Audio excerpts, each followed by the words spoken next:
what even is Bushido and can white people have it? Welcome everybody if you're new here, welcome back if you're not. Today we're talking about Bushido, the warrior code of the samurai. And we're gonna talk about blending that with Buhurt and me breaking down what my current workout split is. Let's begin. When I was a lad of 16, I had the chance to go to Japan. It was an amazing, life-changing opportunity. And while there, my amazing host family arranged for me to have a class of judo, karate, and kendo, 3 distinct Japanese martial arts.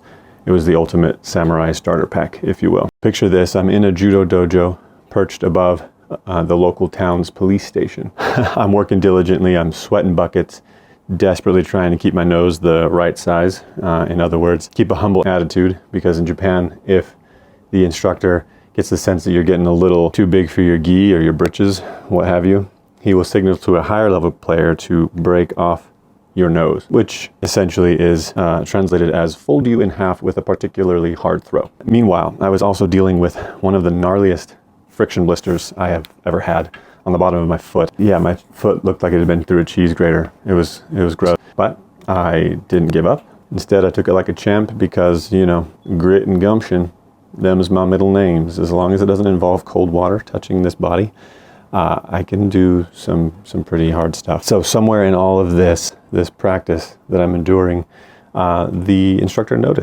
took note of all of those different things. He said something to my host mom in Japanese, requiring her to turn and translate for me. And so she said, he says, you have the Bushido spirit.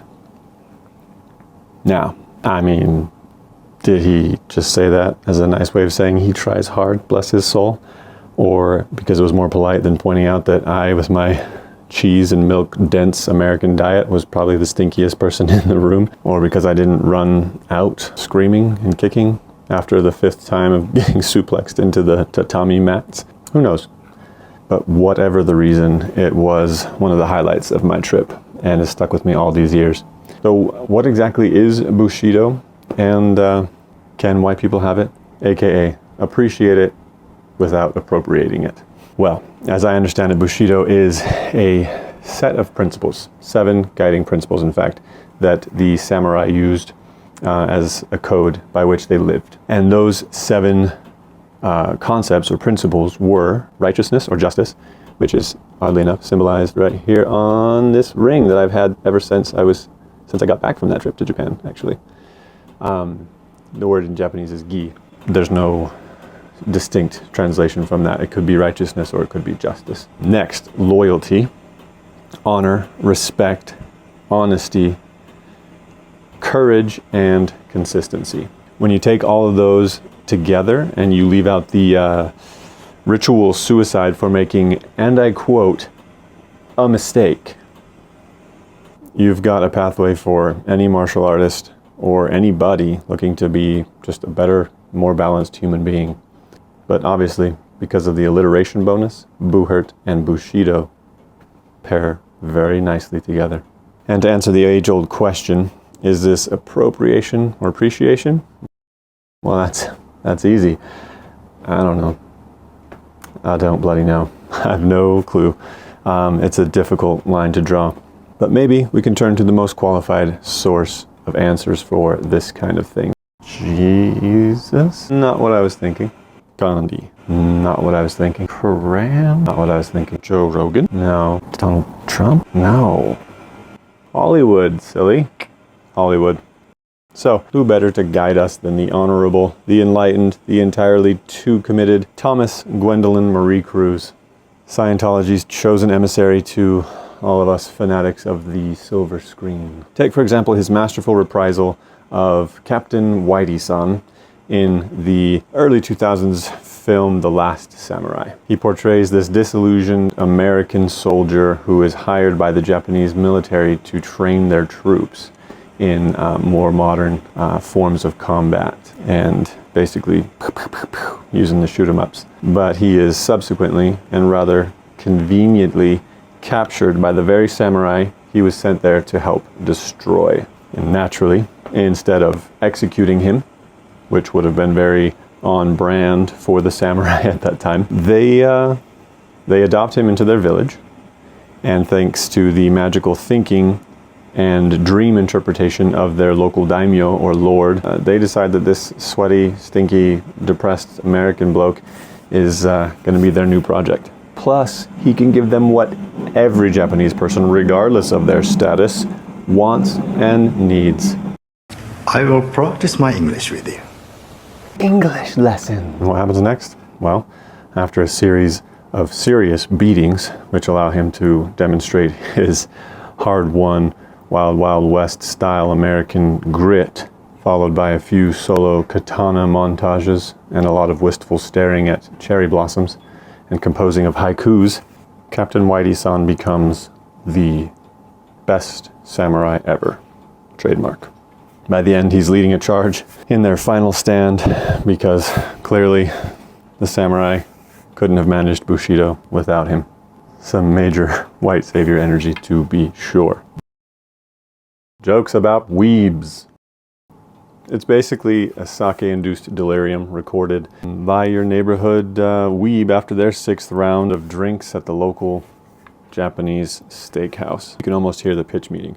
What if, listen me out, hear me this, what if we made a movie about samurai, but, however,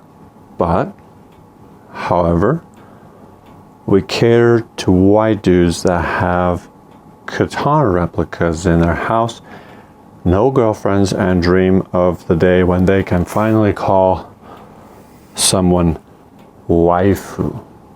Unironically? Exactly.